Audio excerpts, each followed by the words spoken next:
আহত পঙ্গু মুক্তিযোদ্ধা হাসপাতালে ভর্তি হয়ে বিছানায় পড়ে আছে। আমরা ব্যক্তিগতভাবে আমি এই সব জায়গায় ছুটছি, তাদের সাক্ষাৎকার নিচ্ছি, তাদের ঘটনাগুলো সংগ্রহ করছি, পত্রিকায় লিখছি।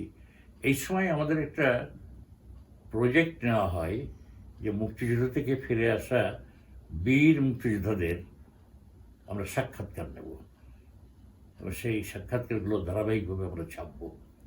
তো এই সাক্ষাৎকারগুলো যখন নিচ্ছি তখন আমি খবর পেলাম বেগম জিয়া মুক্ত হয়ে তার বোনের বাসায় আছেন।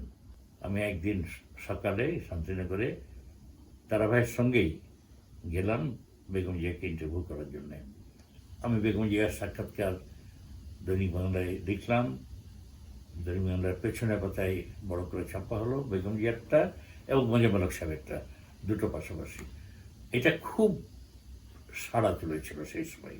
তারপরে এই বাসাতেই জানুয়ারির গোড়ার দিকে মুক্তিযুদ্ধ থেকে এসে উঠলেন জিয়াউর রহমান সাহেব। উনি যে রাতে এসে উঠলেন ওই রাতে আমি খবর পেলাম। আমি সে শীতের ভোরেই আমি তারাভাইকে নিয়েই গেলাম, গিয়ে বসে আছি। কিছুক্ষণ পর দেখলাম জিয়া সাহেব বেরিয়ে এলেন ভেতর থেকে, একদম ইউনিফর্ম, বাইরে বেরোয়ার জন্য তৈরি। তা আমি বললাম যে আমি কিন্তু এসেছি আপনার সাথে কথা বলার জন্যে, আপনি একটু সময় দিতে পারবেন কিনা, এখন না পারেন পরে। তো উনি একটু হেসে বললেন, দেখেন কেবল তো এলাম, এদিকের অবস্থা তো কিছু জানি না, একটু আমি একটু সব জেনে নিই, একটু বুঝে নিই, তারপরে আমি সুযোগ হলে কথা বলবো। আবার যখন তার সঙ্গে যোগাযোগ হলো, সাক্ষাৎকার নেওয়ার একটা সুযোগ পেলাম, তখন উনি অলরেডি প্রমোশন পেয়েছেন মেজর থেকে লেফটেন্যান্ট কর্নেল বোধহয়, তাই না? লেফটেন্যান্ট কর্নেল, এবং কুমিল্লায় তার পোস্টিং হয়েছে স্টেশন কমান্ডার কুমিল্লা ক্যান্টনমেন্টে। তো ফোনে কথা বললাম, উনি বললেন যে হ্যাঁ আসেন, আমি এখন কথা বলতে পারবো। তখন কুমিল্লা গিয়েছিলাম 1972 সালের মার্চ মাসের 22 তারিখের দিকে আমি রওনা হলাম কুমিল্লায়। তো কুমিল্লা যাওয়া তখন একটা খুব কঠিন ব্যাপার ছিল, সেতু সব ভাঙা, ফেরি পার হয়ে যেতে হবে। আমি বিকেল 3টা সাড়ে 3টার দিকে আমি কুমিল্লায় পৌঁছে গেলাম। রিক্সা নিয়ে ক্যান্টনমেন্টে গেলাম, স্টেশন কমান্ডারের বাসা একটা উঁচু টিলার উপরে, খুব একটা উঁচু না, মানে একটা টিলার উপরে সুন্দর একটা বাংলো বাড়ি। তা আমি ওখানে উঠে গেলাম। উঠেই দেখি যে চকলেট আপা বাইরে বারান্দায় দাঁড়িয়ে আছেন। তো ওনার সাথে আমার আগেই পরিচয়। উনি আমাকে তাড়াতাড়ি নিয়ে ঘরে বসালেন। আমার কথা শুনে বেগম জিয়াও ভিতর থেকে এসে গেলেন। এসে উনি ফোন করলেন জিয়া সাহেবের অফিসে। ফোন করতে করতে আমাকে আবার জিজ্ঞেস করলেন যে আপনার কি দুপুরে খাওয়া হয়েছে? আমি যে হ্যাঁ, আমি রেস্টুরেন্ট থেকে খেয়ে এসেছি। তো জিয়া সাহেবকে উনি আবার জানালেন যে উনি খেয়ে এসছেন। তখন জিয়া সাহেব জানালেন যে উনি জিপ পাঠাচ্ছেন আমার জন্যে, আমি যেন তার অফিসে চলে যাই। তো একটু পরেই জিপ এলো, আমি সেই জিপে করে তার অফিসে চলে এলাম।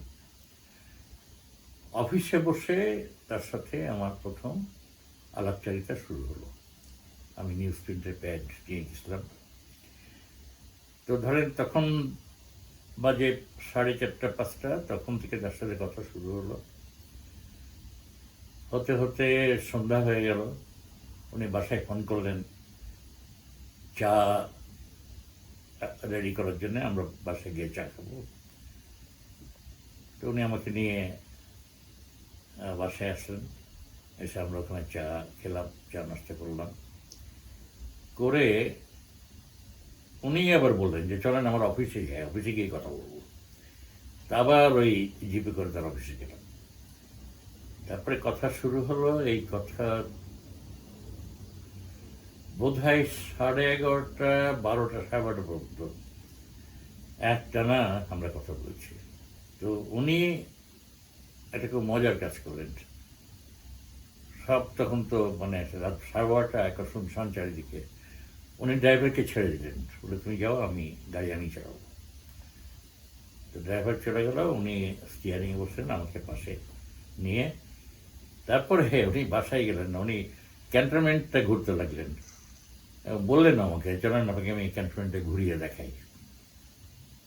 তো উনি নানান রাস্তায় যেতে যেতে দেখালেন যে দেখেন এই ক্যান্টনমেন্টে যে সৈনিকরা শহীদ হয়েছে তাদের নামে আমি এক একটা রাস্তার নাম করেছি।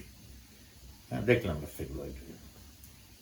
ক্যান্টনমেন্ট ঘোরা শেষ হলে উনি আমাকে অফিসার্স মেসে পৌঁছে দিলেন। ওখানে আমার খাওয়ার ব্যবস্থা ছিল, খাওয়া দাওয়া করে ওখানে রাতে ঘুম দিলাম। সকালে উঠে তৈরি হয়ে উনি আবার জিপ পাঠিয়েছেন, ওইটাই আমি তার অফিসে চলে গেলাম, ঢাকায় রওনা হব। তো রওনা হওয়ার আগে উনি একটা সিগন্যালসের একটা জিপ আমার জন্য ঠিক করেছেন ঢাকায় নিয়ে যাওয়ার জন্য। সিগন্যালসের মধ্যে সমস্ত চিঠিপত্র হ্যান ত্যান এইগুলো সমস্ত পাঠাতে হয়। তো ওই জিপে করে আমাকে উনি ঢাকায় পাঠাচ্ছেন।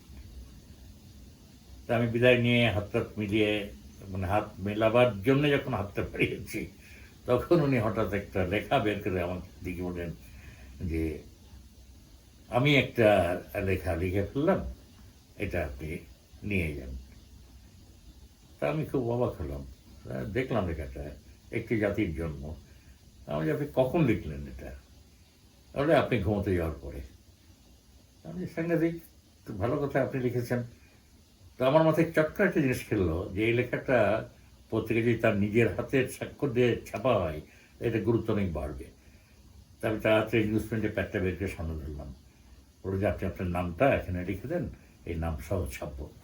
তো উনি নিউজ প্রিন্টের প্যাডের উপরে বড় বড় করে লিখলেন জিয়াউর রহমান।